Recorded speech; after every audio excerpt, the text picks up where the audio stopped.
देसाई, अहो ते share market आहे. वर खाली होणारच. नाही आता हे मी तुम्हाला वेगळं सांगायला नको नाही का? काही हरकत नाही, तुम्ही पाठवून द्या मला रिपोर्ट्स. या. आई ते माझ्या आईची तब्येत जरा बरी नाही आहे, तर मी आईकडे जाऊन येऊ का दुपारी?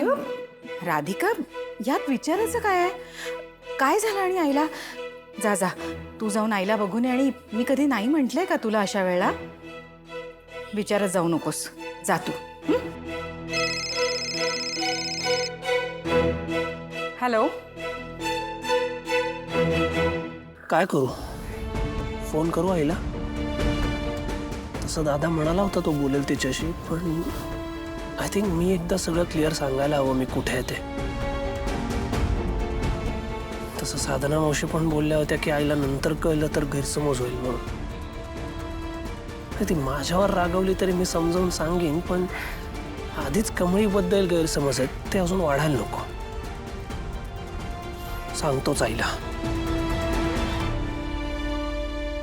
कोण बोलतंय? अगं मी. ओ, बोला ना, काय काम होतं?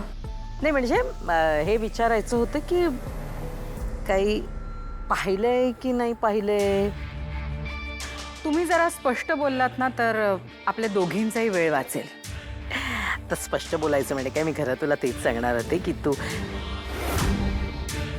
कडमडली, म्हातारी परत कडमडली.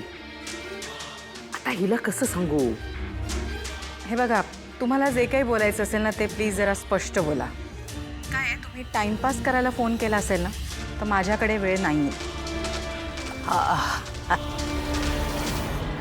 काय अगं ते शेअर्स आणि स्टॉक मार्केट पाहिलं ना? मी सगळं बघितलंय आणि हे सगळं बघण्याकरता माझ्याकडे सेपरेट माणसं आहेत. हो हो हो, करते मी. नाही, त्याविषयीचा अभ्यास करते मी.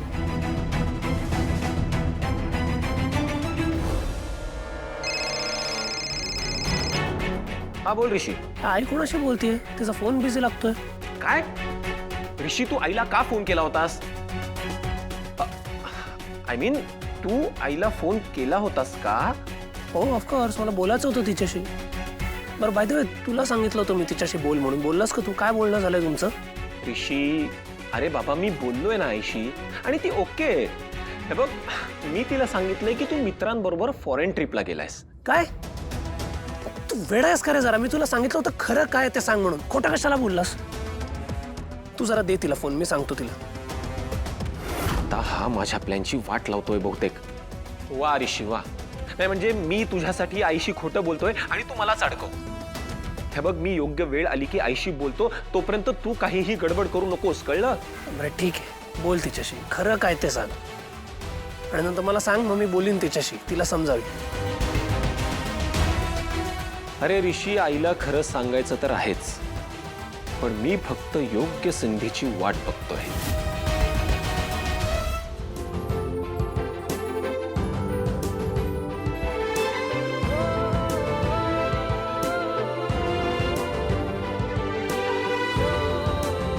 मी आधी तुमच्याशी साधना मावशी म्हणून बोललो होतो, आता कमळीची आई म्हणून बोलतोय.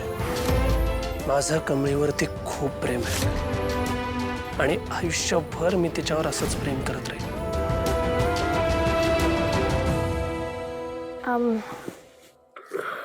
अहो राहू द्या, मी करतो. कमळी, इतक्या मनापासून तू हे रोप लावतेस, पण हे झाड कधी मोठं होणार? ह्याची फळं तुला कधी मिळणार की नाही मिळणार? अहो, या झाडाची फळं मला मिळतील की नाही ते माहित नाही, खरं दुसरं कुणाला तर मिळालंच की पुढच्या पिढीला.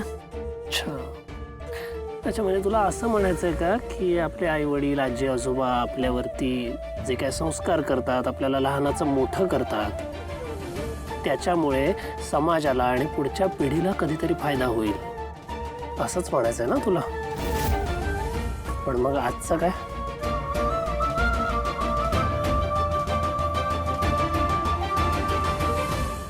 बरं, तुला प्रश्न पडला होता ना की मी इथे गावात शेतीची कामं सोडल्यास दुसरं काय करणार आहे? ये तुला दाखवतो काय करणार. हे पुस.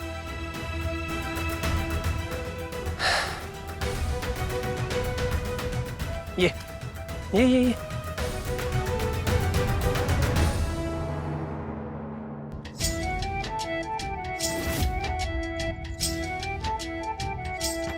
ये ना.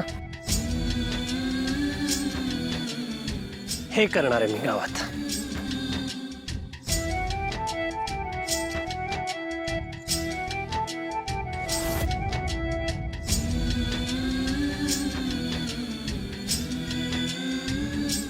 या मुलांसाठी शाळा सुरू करणार. शाळेला नाव पण आबांचंच दिलंय.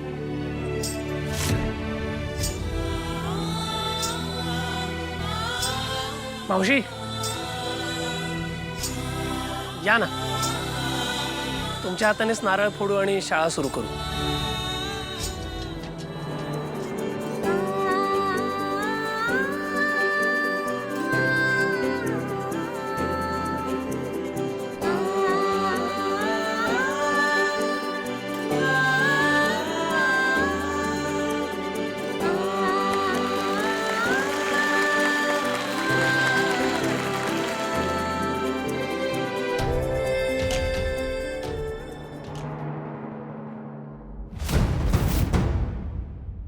काय आज इथे कशा काय? आज ना एक खास गोष्ट तुला शेअर करायची होती म्हणून आले होते. राधिका यांच्याकरता पाणी घे. उन्हातून आले, तहान लागली असेल, गळा सुकला असेल. हा नको राधिका, मला गरज नाहीये. कदाचित मी जे काही सांगणार आहे ना ते ऐकल्यानंतर कदाचित तुझ्या घशाला कोरड पडेल. बरं बोला. हां, ते काय झालं मगाशी फोनवर बोलताना वहिनीमध्ये आलं. काय कामिनी मॅडम, तुम्ही अशी कामं करताच कशाला जी तुम्हाला अन्नपूर्णाताईंपासून लपवून ठेवावी लागतील? प्रश्न तुमच्या इज्जतीचा होता. म्हणजे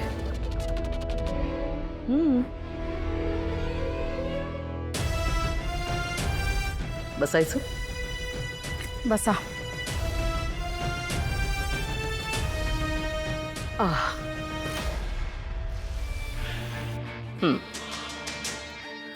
ऋषी कुठे?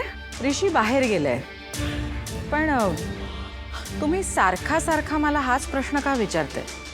नाही, तुम्ही मला कालसुद्धा विचारलं होतं ऋषी कुठे गेलाय. हो, पण म्हणजे कुठे गेलाय हे नाही सांगितलंस. कुठे गेलाय? ऋषी आउट ऑफ इंडिया. त्याच्या मित्रांबरोबर कुठेतरी गेलाय. एक्झॅक्टली कुठे मला माहीत नाही. खरंच माहित नाही. हे म्हणजे असं झालं ना, राज्यात सगळीकडे दिवाळी साजरी होते आणि प्रत्यक्ष राजालाच माहित नाही.